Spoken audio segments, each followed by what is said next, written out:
मारेरा मुताहरा में जिन दिनों सबके घर में पंखे नहीं होते थे, लाइट का इतना दौर नहीं था, तो हुजूर रफीक मिल्लत सरकार सैयदी नजीब हैदर साहब मुद्दज़िल्लहुल आली ने मुझे बताया कि अल्लाह अकबर, जब मारेरा मुताहरा में सबके घरों में पंखे नहीं थे, लाइट नहीं थी, उस वक्त रात को जब पंखे चालू किए जाते थे तो मखदूमा पंखों को बंद करके कहती थी, मारेरा की अवाम अगर गर्मी में सो रही है तो तुम्हें पंखों की हवा में सोने का क्या हक है। अंदाजा फरमाए, ये तरबियत की जाती है और ये ज़हनी तरबियत होती है बच्चों की। अल्लाह अकबर, आज माएँ अपने आप को खुद गर्ज बना चुकी है, उनके खुद के बच्चे खुद गर्ज हो गए हैं। आज माएँ दीन से कोसों दूर हैं, उनके बच्चे दीन से कोसों दूर हैं। याद रखिए, माँ जो तरबियत कर सकती है अपने जहन के एतबार से, अपने सोच के एतबार से, अपनी फिक्र के एतबार से, उसे तरबियत करनी होगी। लेकिन तरबियत करने वाले मुरब्बी को पहले खुद अमल करना पड़ेगा। बहनों को दीन ही नहीं पता, बहनों को मजहब ही नहीं पता, बहनों को मसलक ही नहीं पता, वो अपने बच्चों को क्या सिखा सकेगी। आइए, अभी हुजूर ताजुश्शरिया रहमतुल्लाहि ताला अलैह का जो कलाम पढ़ा जा रहा था और बरबते दिल पर जो इश्क का नगमा छेड़ दिया गया था, अल्लाह अकबर, उसी से मुतासिर होकर के मैं आपके सामने औलाद की तरबियत के तीन अज्जा आपके सामने रखूं। अल्लाह के प्यारे हबीब मुस्तफ़ा करीम सल्लल्लाहु अलैहि वसल्लम ने माँ और बाप को तरबियत के तीन उसूल अता फरमाए हैं। अल्लाह के सच्चे रसूल सादिक व मज़दूक मुस्तफ़ा करीम रऊफ़ुर रहीम सल्लल्लाहु अलैहि वसल्लम फरमाते हैं, अपने बच्चों को सबसे पहले तीन बातें सिखाओ। नंबर एक, अपने नबी का इश्क सिखाओ, अपने नबी की मोहब्बत सिखाओ, अपने नबी का प्यार सिखाओ। आपसे मैं पूछना चाहता हूँ, आज मोहब्बत रसूल की बातें कौन करता है? आज इश्क रसूल की बातें कौन करता है? बच्चे रोते हैं, उनके हाथ में मोबाइल थमा दिया जाता है। बच्चे मस्ती करते हैं, उनको घर से बाहर कर दिया जाता है, जाओ जाकर के बाहर खेलो। इसी तरीके से माँ को भी कुछ नहीं पता रसूलुल्लाह की शान क्या है, रसूलुल्लाह का किरदार क्या है, अल्लाह के रसूल की जिंदगी क्या है।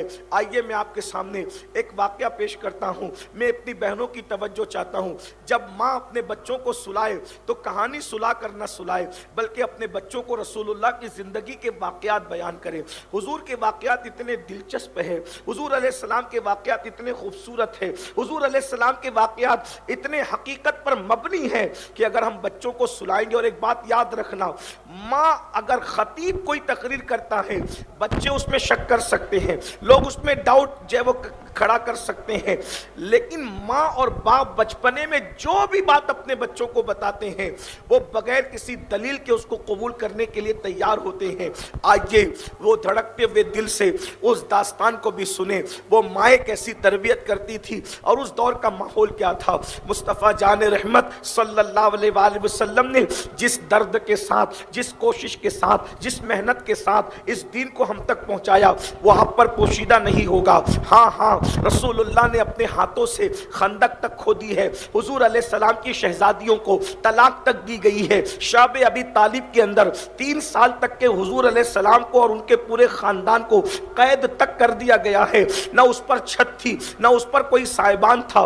3 साल की सर्दियां, 3 साल की गर्मियां, 3 साल की बरसात बगैर छत के मुस्तफ़ा जान रहमत और उनके घराने ने बर्दाश्त की है। ये एक अलग सा उन्वान है। उस दर्द को कौन महसूस करेगा? आज की कौम तो न्यास खाकर पलने वाली है और हाथ चूम कर और चुमवा करके जन्नतों की बशारतें लेने और देने वाली है। सुन लो, जिसके हाथ रेशम से ज्यादा नर्म थे, उसने इस दीन को हमारे घर तक पहुंचाने के लिए खंदक तक खोदी है। हाँ, जिसके रुखे नाज़नीन की कसम जो है, कुरान मुकद्दस का अल्लाहु अकबर जगह जगह पर याद करता है, उस रुखे नाज़नीन पर खंदक खोदते वक्त जो है गर्दो गुबार भी अटा हुआ देखा गया है। ये और बात है, 3 महीने जिसके घर में दीन की इशाअत की खातिर चूल्हा नहीं जला है, वो मुस्तफ़ा जाने रहमत محمد کی سیرت ہے. ہاں ہاں اللہ اکبر. جس کا گھر اتنا مختصر تھا, مرتبہ اتنا بلند تھا کہ سدرا کا مکین بھی تصور میں نہیں لا سکتا, اور گھر اتنا مختصر تھا کہ اگر کھڑے ہونے والا ہاتھ اٹھاتا تو مصطفیٰ جان رحمت کی چھت پر اس کا ہاتھ جا کر کے لگتا.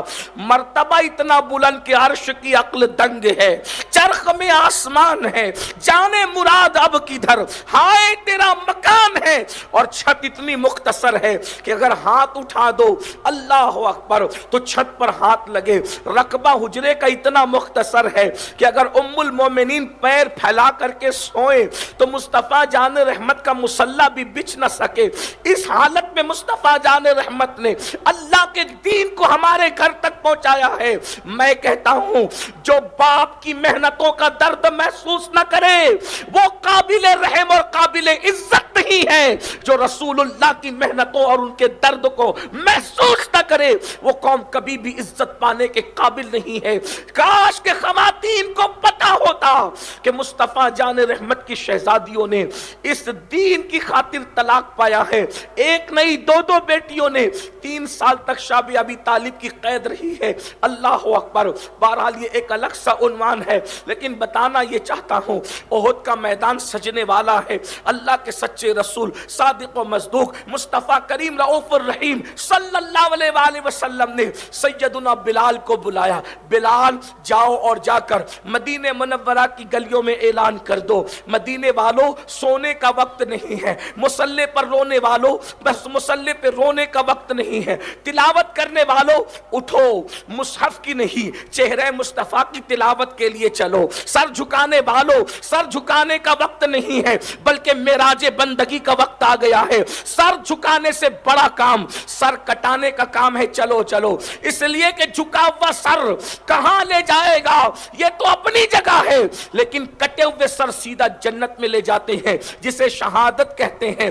بہرحال اللہ اکبر. دنیا کا کوئی قائد ایسا نہیں جو مرنے کے لیے بلاتا تھا, یہ ایک قائد ایسا تھا جو مرنے کے لیے بلاتا تھا, لیکن تاریخ گواہ ہے قائد مرنے کے لیے بلاتا ہے اور پورا مدینہ بستر چھوڑ کر مصطفیٰ جان رحمت کے قدموں میں حاضر ہو جاتا ہے. مرد تو مرد ہے, جوان تو جوان ہے, سب تو سب ہے, لیکن ایک واقعہ اللہ اکبر. اس اعلان بلال کی اگر تاریخی حیثیت بیان کی جائے اسے گھنٹوں چاہیے, لیکن ان سب کی طرف نہ جاتے ہوئے صرف ایک گھر کی داستان سن لیں. کسی ماں کی تربیت کے اثرات کو محسوس کر لو. سیریل, فلم اور گانے غزلوں میں ڈوب کر کے اپنے بچوں کو آوارہ بنانے والی ظالم ماں ہونے کا حق ادا کرو. اب تک تو ہم یہی سنتے تھے کہ ماں میں ممتا ہوتی ہے, مائیں بھی اتنی کٹھور ہوگی 15ویں صدی میں کبھی سوچا بھی نہیں تھا. آپ کہیں گے تو ہمیں الزام دیتا ہے, یاد رکھیں جب تمہارے چولہے کی آگ میں تم اپنے بچوں کو جلتا نہیں دیکھ سکتی یہ ممتا کے خلاف ہے, تو اپنے بچوں کو جہنم کا کتا بنتے ہوئے تم کیسے دیکھ رہی ہو؟ کیا یہ ممتا کے خلاف نہیں ہے؟ اگر وہ گانے گا رہا ہے تو جہنم میں جا رہا ہے, تمہاری ممتا کہاں چلی گئی؟ اگر وہ سیریل دیکھ رہا ہے جہنم کی طرف جا رہا ہے, تمہاری ممتا کہاں چلی گئی؟ ممتا صرف گود میں لے کر کے گال چومنے کا نام نہیں ہے. ارے جن گالوں کو تو چوم رہی ہے ان گالوں کو جہنم کی آگ سے بچا لے, ان گالوں کو قبر کے کیڑے کھانے سے بچا لے, اور تیرے بچی اور بچیوں کے گالوں کو قبر کے کیڑے سے اسی وقت تو بچا سکتی ہے جب ان گالوں کو تو شریعت اور سجدے کا پابند بنائے گی, حضور کی وفا کا پابند بنائے گی.